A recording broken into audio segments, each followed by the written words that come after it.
Hello and welcome to more UFO encounters involving the military.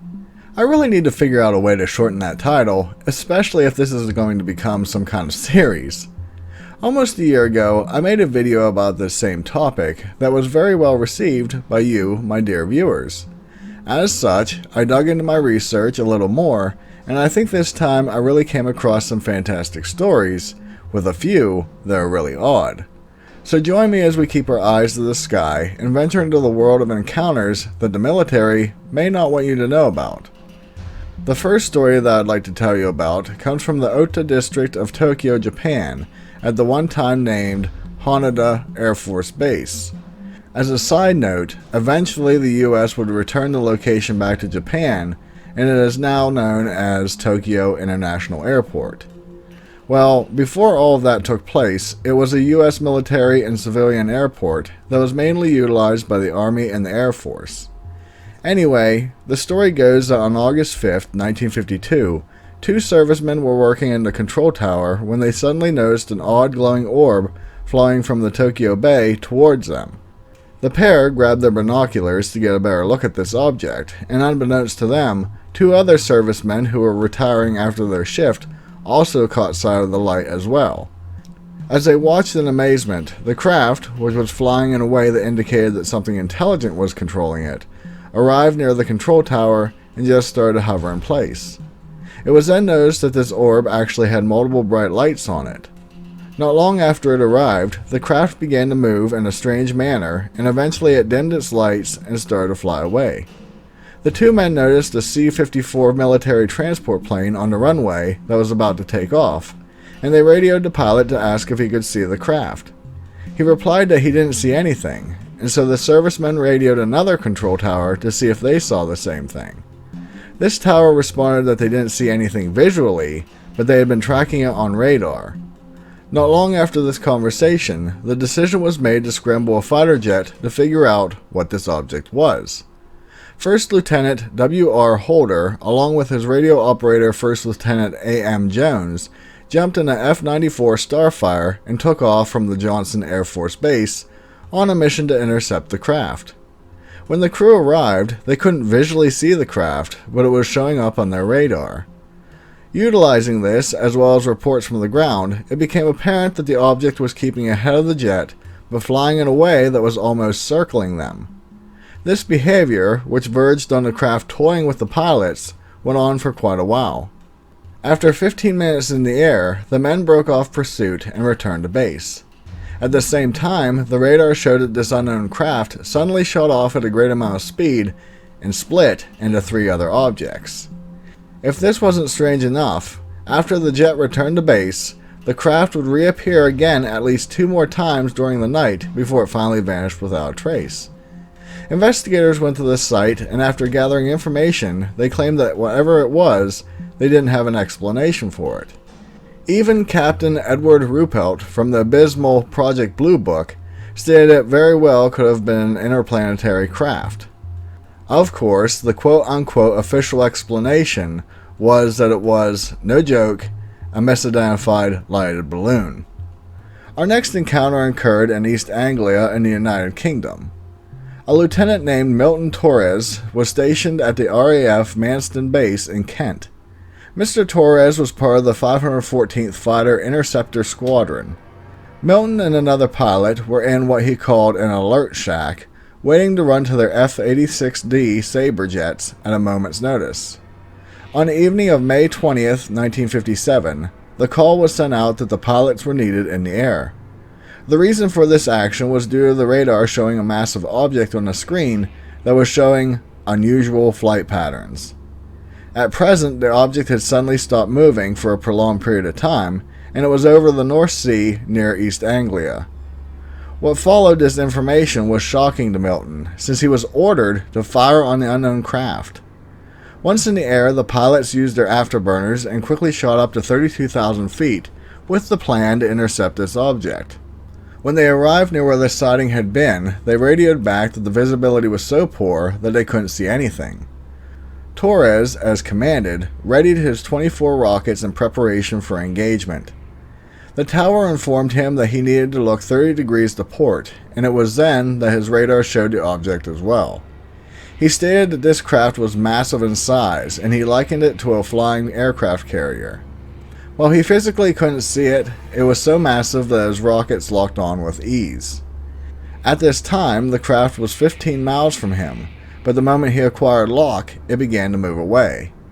Within seconds, the unknown object sped up, made a few maneuvers that were said to indicate it turned to a 90-degree angle, and proceeded to vanish. It was said that the radar had a sweep that covered a range of 250 miles, and within 2 swoops, which took 2 seconds, the craft was gone. Milton claims that he can only assume it was going well over Mach 10. Once back at base, he was told that his mission was now considered classified, and would soon be talking to a military investigator. A day later, he was ushered into a room, where he met a man whom he described as appearing to be in his 30s or 40s, was dressed in a dark blue trench coat, and claimed to be from the National Security Agency. This man questioned Milton thoroughly about the UFO for about 30 minutes. Before leaving, the man told Mr. Torres that his encounter was highly classified and that he shouldn't talk to anybody about it, including his officers. He continued that if he chose to talk about it, it would be considered a breach of national security, and that his career in the Air Force and flying privileges would be terminated. With that, the man turned and left the room without saying goodbye. For 30 years, Milton kept quiet about the incident and only chose to talk about it after he had long been retired. In 2005, the Military of Defense started to release, upon request, declassified UFO documents under the British Freedom of Information Act. As such, a letter from 1988 was shown from Milton requesting information about his encounter, but to date, those files still appear to be classified. Next up, we have a really weird story that seems a little familiar to me. I hope I just remember this encounter and that this memory isn't due to me already talking about it before. This event is known as the King Cross Incident.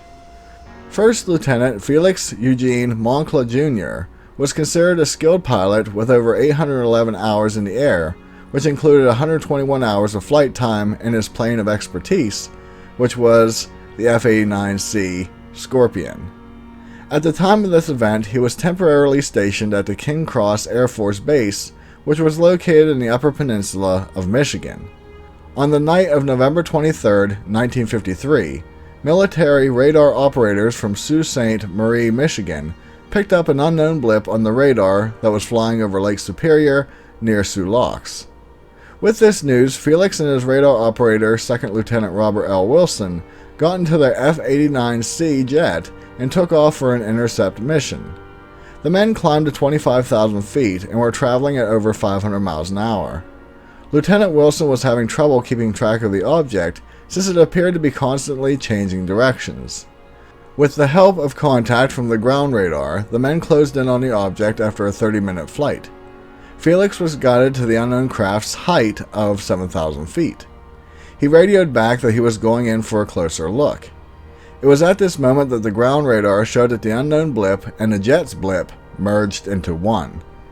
In a moment, the blip from the F-89 vanished, and the unknown one continued on its course.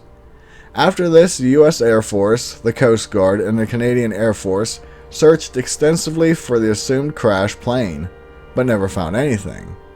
Following the incident, the Air Force released a public statement saying that the missing jet vanished when it was seen merging with another object on radar. Not long after this, they then retracted that statement and said Moncla had successfully rendezvoused with the unknown object, discovered it was a Royal Canadian Air Force C-47, and that the F-89C had crashed on its return home. In this statement, they claimed that the radar operator misread the instrument and that the two never merged. The USAF further reported that what many were not aware of was that, conveniently, 1st Lieutenant Moncla Jr. had a history of vertigo. However, this is not included in any of the reports from the official investigation. The report goes on to say that the craft was actually the Royal Canadian Air Force Flight VC-912 and was labeled unknown since it was flying 30 miles off course. The RCAF vehemently denied having aircraft in the area at that time. As for that flight, it is real, but the pilot named Gerald Fosberg denied these claims. So according to the quote-unquote official story, we had a pilot who apparently wasn't fit to fly, a radar crew who were incapable of reading their equipment properly, and an unknown craft that suddenly is claimed to be known all along. Seems a little fishy to me. Regardless if you think an actual UFO was involved, those explanations seem really odd. It should be noted that in later investigations, all official records on this mission had vanished, and according to the Aerospace Technical Intelligence Center, states officially that there is no record of any strange sightings at the King Cross AFB on that date. The last story that I want to touch on is a real odd one, and that may shock you as well. There aren't many details about it, and there are those who think it is simply part of a political conspiracy, but thus far is unsolved, and it is interesting nonetheless. Many of us are aware of the infamous story and pictures from the Battle of LA that occurred late at night on February 24, 1942. This incident is very fantastic and has left both UFO believers and skeptics a little bewildered. What if I told you it has come to my attention that this wasn't a one-time event? Apparently, in Seoul, South Korea, something very similar took place. It was on the night of October 14th in 1976 when many people witnessed many odd glowing orbs flying in the sky. From what I could gather, these objects even appeared on military radar at the time. These objects flew in irregular patterns and they appeared to be spaced out from each other. The threat was so severe that the military was ordered to fire anti-aircraft guns at these craft. Many shells were fired, but from what I could gather, the craft just flew away. Much like the Battle of LA, this action inadvertently caused many injuries to the citizens as bullets returned to Earth. In the aftermath, the incident was classified and buried in other paperwork. This is about all there is to it, but I should note that Korea has quite a few interesting UFO stories in its history. Keep in mind, this is around the same location where during the Korean War, US soldiers claimed they engaged with UFOs that were described as jack-o'-lanterns. Only this time, those ships utilized a pulsing light ray of some sort. This beam was capable of destroying vehicles, and many in the regiment fell gravely ill afterwards. I covered this story in greater detail in my Unexplained UFO Encounters video, and I'll include a link to that in the description. As I end this video, I was curious about your thoughts on these stories. Were they simply misidentified aircraft, pilot error, or was it really visitors from outside of our planet? As always, please remember to keep voting for which state you would like to see next in our Cryptid by State series. After last week's video, things have really begun to heat up, and we currently have one state in the lead by only a single vote. Below this is an interesting battle between 6 other states that are all vying to take that first place spot. I know I showed this recently, but a few of you must have missed it, so here is an edited map that gives you an idea of what states are left. It is okay if you pause the video to get a better look at it. If you haven't yet done so, do please consider subscribing to my channel for more content like this. Also, it would be greatly appreciated if you share my videos with some you know who may enjoy this type of genre. With that, be safe, and I'll see you in the next one. Later.